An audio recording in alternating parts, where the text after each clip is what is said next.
Allah ya Rabbi ya Allah ya Allah ya Allah. چوتھا کام، ایک بہت بڑا کام ہے جس کو آج امت آہستہ آہستہ بھول رہی ہے، اطعام الطعام، لوگوں کو کھانا کھلانا۔ کس طرح کھانا کھلانا؟ رسول اللہ صلی اللہ علیہ وسلم کا فرمان ہے، من فطر صائما فلہ اجر مثل الصائم، جو کسی شخص کو روزے دار کو اس کے روزے کی افطاری کرواتا ہے، اس کو اتنا ہی اجر ملتا ہے جتنا روزہ رکھنے والے کو اجر ملتا ہے۔ من فطر صائما فلہ اجر مثل الصائم، روزے کی افطاری کروانے والے کو روزہ رکھنے والے کے برابر اجر ملتا ہے۔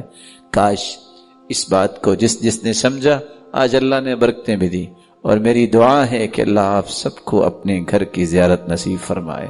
اور آپ نے دیکھا ہوگا کہ چھوٹے چھوٹے بچے اس بات پہ جھگڑتے ہیں، وہ کہتا ہے اس کو میرے پاس افطاری کرنے دو، اور وہ کہتا ہے نہیں نہیں اس کو میرے پاس جانے دو۔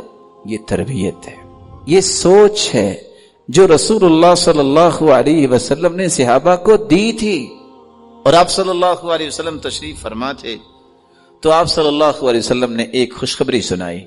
آپ نے فرمایا، ان فی الجنت غرفا، لوگوں جنت میں ایسے گھر ہوں گے، یرا ظاہرها من باطنها وباطنها من ظاہرها، کرسٹل کے گھر، اس کے اندر بیٹھے آپ پوری جنت کا نظارہ کر سکتے ہیں، اور صرف آپ کے لیے جس کا گھر ہوگا، اگر آپ باہر ہیں تو آپ کو گھر کے تمام ماحول اور ایک ایک چیز نظر آ رہی ہوگی۔ یا رسول اللہ صلی اللہ علیہ وسلم، یہ کس کے لیے ہے؟ تو آپ نے جواب دیا، لمن الان الکلام وأطعم الطعام واتبع الصيام وأفشى السلام وصلى بالليل والناس نيام، یہ 5 لوگوں کے لیے ہیں جن لوگوں کی زبان میں نرمی آ جائے، یہ ان کے لیے ہیں جو لوگوں کو اللہ کی رضا کے لیے کھانا کھلاتے ہیں، یہ ان کے لیے ہیں جو پے در پے روزے رکھتے ہیں، یہ ان کے لیے ہیں جو لوگوں کے درمیان سلام کو عام کرتے ہیں، یہ ان کے لیے ہیں جب لوگ سو رہے ہوں تو وہ اللہ کے سامنے کھڑے ہو کے تہجد پڑھتے ہیں۔ تو یہ وہ چیزیں ہیں جس سے انسان کو اتنے بڑے انعامات ملتے ہیں۔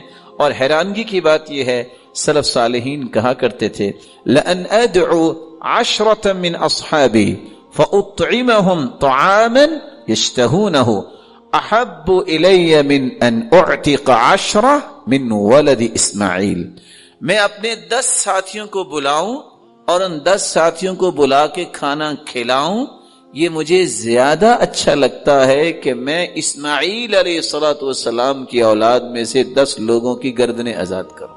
تو میں آپ سے ایک گزارش بھی کروں گا، جس جگہ آپ رہتے ہیں اس جگہ مساجد میں افطاری کا انتظام کریں اور کروائیں، لوگوں کو اللہ کے گھر کے ساتھ جوڑیں۔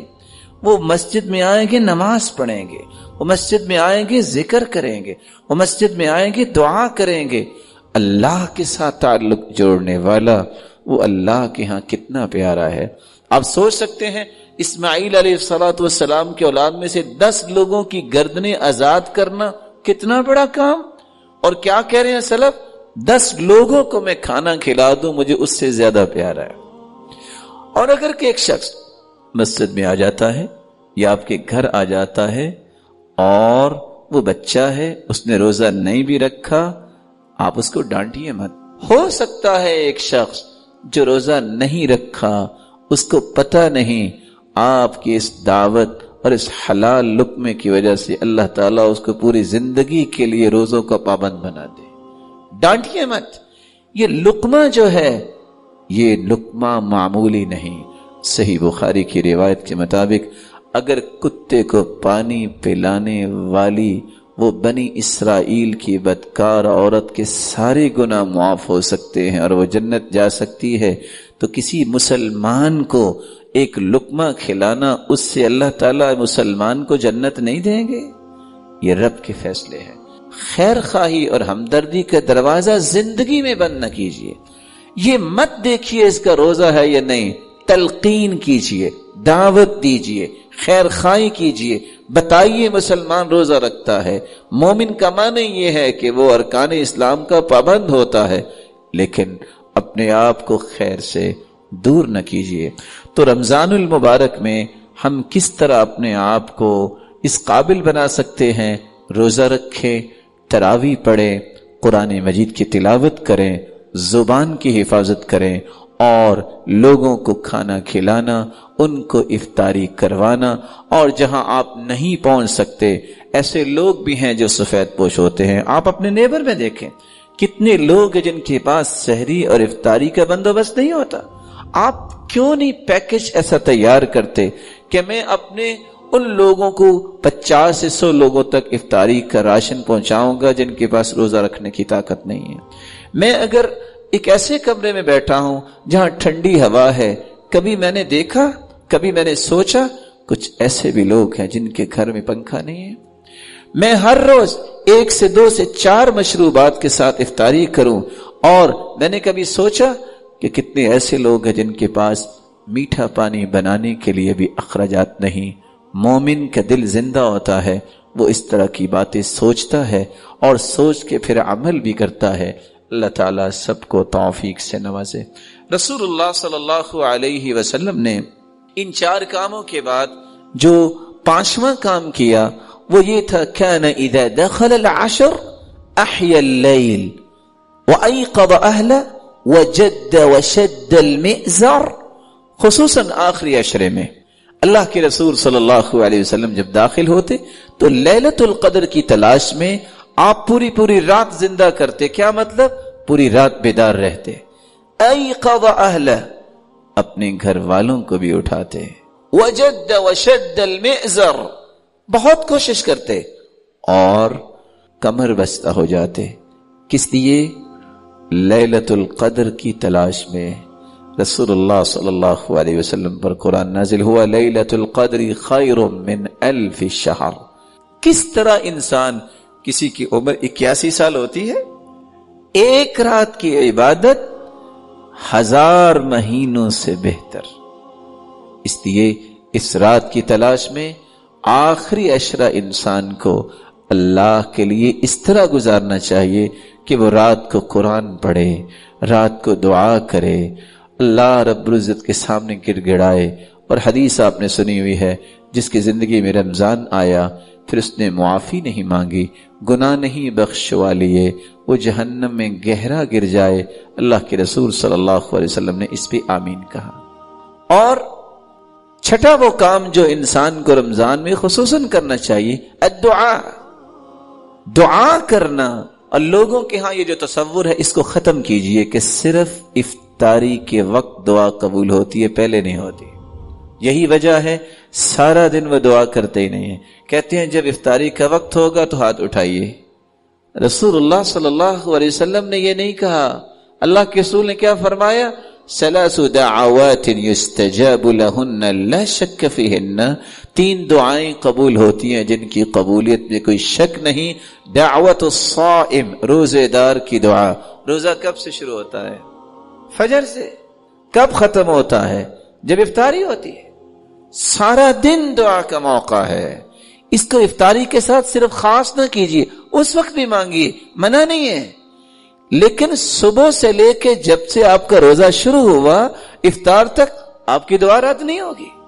ودعوت المسافر، اور مسافر کی دعا رد نہیں ہوتی. ودعوت الوالد لولدی، جب باپ اور ماں اپنی اولاد کے لیے دعا کرتے ہیں اللہ اس کو رد نہیں کرتے. اس لیے کثرت سے دعا کیجیے اور ان شکوک و شبہات سے اپنے آپ کو دور کیجیے. بس جی پتہ نہیں ہماری تو دعا قبول ہوگی کہ نہیں ہوگی. واقعتاً میری بات کا غصہ نہ کیجیے گا، نہیں ہوگی. کیوں؟ آپ نے خود کہہ دیا نہیں ہوگی. اللہ رب العزت کیا فرماتے ہیں؟ انا عند ظن عبدی بی ان خیرا فخیر وان شرا فشر. میں تو اپنے بندے کے گمان کے مطابق فیصلہ کرتا ہوں، اور میرے بارے میں اچھا گمان کرے تو میں اچھا فیصلہ کرتا ہوں، اگر وہ بدزن ہو جائے تو اپنی بدزنی کا خود ہی خمیازہ بھگتتا ہے۔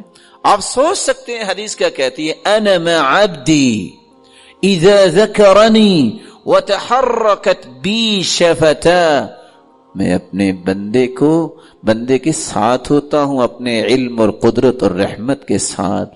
میرے بندے کے ہونٹ جب حرکت کرتے ہیں تو میری رحمت پہلے نازل ہو چکی ہوتی ہے۔ رب کے بارے میں بدزنی نہ کیجیے۔ اور حدیث یہ کہتی ہے ادعوا اللہ وانتم موقنون بالاجابہ، دعا اس نظریے سے کرو، یقین کے ساتھ، موقنون بالاجابہ، اللہ ضرور قبول فرمائیں گے۔ اس لیے سیدنا عمر رضی اللہ تعالی عنہ کہا کرتے تھے مجھے آج تک قبولیت کا خوف نہیں ہوا۔ کیوں؟ جب تک اللہ مجھے دعا کی توفیق دیتے رہیں گے میں کہتا ہوں یہ توفیق نہ چھن جائے۔ اللہ دعا کی توفیق دیتے ہی اس کو ہیں جس کی قبول کرنی ہوتی۔ اور کبھی نہ سوچئے میری تو نہیں سنیں گے، اللہ اس کے سنیں گے۔ آپ سوچ سکتے ہیں بھلا شیطان سے کوئی برا ہے دنیا میں؟ اللہ نے تو شیطان کی بھی سنی ہے۔ ربی انظرنی الی یوم یبعثون، اے اللہ مجھے قیامت تک مہلت دے دے۔ قال فانک من المنظرین، جاؤ شیطان تجھے مہلت دی۔ کوئی شیطان سے برا ہے؟ اللہ نے تو شیطان کی بھی سن لی۔ لیکن شرط یہ ہے ما من مسلم يدعو بدعوة ليس فيها اسم ولا قطيعة رحم إلا أعطاه الله بها إحدى ثلاث، إما أن يعجل له دعوته وإما أن يدخرها له في الآخرة وإما أن يصرف عنه من السوء مثلها۔ جب بندہ دعا کرے گناہ کی دعا نہ کرے، قطع رحمی کی دعا نہ کرے۔ یہ نہیں دعا آپ کو کرنی چاہیے یا اللہ مجھے طاقت دے، یہ جو فلاں میرے رشتہ دار ہیں ان کو تو میں سبق سکھاؤں، ایسی دعا نہ کیجیے۔ یہ دعا کیجیے یا اللہ ان کو ہدایت دے دے۔ یہ دعا نہ کیجیے اچھا ذرا مجھے نوکری مل لینے دے، پھر دیکھوں گا یہ کیسے میرے گھر آتے ہیں، ابھی تو میں مجبور ہوں تو یہ لوگ آ جاتے ہیں۔ نہیں، قطع رحمی کی دعا نہ کیجیے۔ اگر یہ دو دعائیں نہیں تو پھر دعاؤں کو جو اللہ کے سامنے پیش کرتا اس کو تین چیزوں میں سے ایک چیز اللہ ضرور عطا کر دیتے ہیں۔ اما، پہلی چیز ان یعجل له دعوته، اللہ فوراً قبول کر لیتے۔ واما ان يدخرها له في الاخرہ، اللہ قیامت کے لیے ذخیرہ کر لیتے ہیں۔ قیامت کا ایک پہاڑ آ رہا ہوگا، نام اعمال میں آئے گا یا رب ما ھذا، اللہ یہ کیا، میں نے تو ایسا عمل نہیں کیا۔ اللہ فرمائیں گے یہ تیری دعا ہے جس کو ذخیرہ کیا ہوا ہے۔ اور تیسرا وَإِمَّا أَن يُصْرِفَ عَنْهُ مِنَ السُّوءِ مِثْلِهَا، یا اللہ اس دعا کی وجہ سے انسان سے بلاؤں کو ٹال دیتے ہیں۔ ان تین چیزوں میں سے ایک چیز انسان کو ضرور ملتی ہے، اس لیے ان مبارک لمحات میں کثرت سے دعا کریں۔ اگر آپ سمجھتے ہیں آپ کے پاس سب کچھ ہے، والدین کے لیے دعا کریں، اپنی اولاد کے لیے دعا کریں، اپنے بہن بھائیوں کے لیے دعا کریں، اپنے رشتہ داروں کے لیے دعا کریں، اور اپنے معاشرے کے لیے دعا کریں، اور اپنی قوم و ملت کے لیے دعا کریں، اپنے وطن کے لیے دعا کریں۔ اللہ تعالیٰ اس ملک کو امن کا گہوارہ بنائے، توحید اور سنت کا بول بالا ہو، لڑائی اور فساد کی بجائے احترام اور محبت کی فضا ہو، ہر ایک کی عزت محفوظ ہو، ہر ایک کا مال محفوظ ہو، اور ہر ایک کی جان محفوظ ہو۔ ایک مسلمان کی ذمہ داری ہے کہ وہ اس طرح کی دعائیں نہ بھولے۔ ساتواں کام جو انسان کو رمضان المبارک میں کرنا چاہیے، جو رسول اللہ صلی اللہ علیہ وسلم کی سنت ہے، وہ ہے صدقہ کرنا۔ کان النبی صلی اللہ علیہ وسلم اجود الناس وکان اجود ما یکون فی رمضان، آپ صلی اللہ علیہ وسلم بہت سخاوت کرنے والے تھے، لیکن رمضان المبارک میں تو اس طرح سخاوت کرتے کالریح المرسلہ، جس طرح تند و تیز ہوائیں آتی ہیں اس طرح آپ کی سخاوت معاشرے میں پھیلتی نظر آتی تھی۔ سخاوت کیجئے اور صدقے کا معنی سمجھیے۔ صدقہ یہ صدق سے ہے، اور صدقہ وہی کرتا ہے جو اپنے ایمان میں سچا ہوتا ہے۔ اور لفظ بھی حدیث کے یہ ہیں والصدقۃ برہان، صدقہ انسان کے سچے ایمان کی دلیل ہے۔ اور صدقہ صرف مال کا نہیں، مفہوم سمجھیے اسلام نے جو پیش کیا ہے. اور میں چاہوں گا کہ بقیہ چند لمحات میں صدقے کی وہ تفصیلات آپ کے سامنے آ جائے کہ صرف مال کا ہی صدقہ نہیں ہے، کون کون سی چیز صدقہ بن سکتی ہے، اس سارے پہلوؤں کو سمجھنا چاہیے. رسول اللہ صلی اللہ علیہ وسلم تمام قسم کا صدقہ کرتے، آپ مال کا بھی صدقہ کرتے. اور کیسے؟ کالریح المرسلہ. صحابہ کرام اور سلف کا یہ طریقہ تھا، جتنا رمضان میں خرچ کرتے اتنا کبھی بھی خرچ نہ کرتے. کیوں؟ نیکی کا اضافہ ہوتا ہے، یہ تقرب الہی کا موسم ہے، اس لیے رمضان میں بخل نہ کیجئے. اگر آپ مہنگے سے مہنگے کھانے کھاتے ہیں رمضان میں تو میں ادباً گزارش کروں گا سنت کی تنفیذ کیجئے. سنت کیا ہے؟ کان یفطر علی رطوبات. اللہ کے رسول صلی اللہ علیہ وسلم تازہ کھجوروں سے افطاری کرتے. فإن لم یجد فعلی تمرات. تازہ کھجوریں نہ ملتی تو آپ خشک کھجوروں سے افطاری کرتے. فإن لم یجد فحسا حسوا من ماء. اگر دونوں قسم کی کھجوریں نہیں تو پھر آپ پانی سے افطاری کر لیتے. اور دوسری روایت کے الفاظ ہیں کان یحب الماء الحل. آپ میٹھا پانی پسند کرتے. وکان یحب العسل. تیسری روایت آپ شہد کو پسند کرتے. تو آپ کو جہاں رمضان میں خرچ کرنا ہے ایک اصول سامنے رکھیے. سرتاج رسول صلی اللہ علیہ وسلم نے افطاری اور سحری میں استعمال کیا. اگر وہ میرے مقدور میں ہے، میں وہ چیز خرید سکتا ہوں، تو بجائے اس کے میں دوسری چیزوں پہ اتنے پیسے خرچ کروں، مجھے تازہ کھجوروں کو اویل کرنا چاہیے. اور رسول اللہ صلی اللہ علیہ وسلم نے فرمایا نعم سحور المرء التمر. آدمی کی سب سے بہترین سحری کھجور ہے. اور میرا نہیں خیال کہ کوئی سحری کے وقت کھجوریں کھاتا ہوگا. سب لوگ کہتے ہیں یہ افطاری کی ایک آئٹم ہے، اور وہ بھی وہی جس کو پتا ہے سنت ہے، وگرنہ مختلف قسم کے مشروبات تو آ جاتے ہیں، لیکن رسول اللہ صلی اللہ علیہ وسلم کی سنت کو بھی سمجھنا چاہیے. اللہ رب العزت توفیق عطا فرمائے. یا اللہ یا ربی یا اللہ یا اللہ یا اللہ.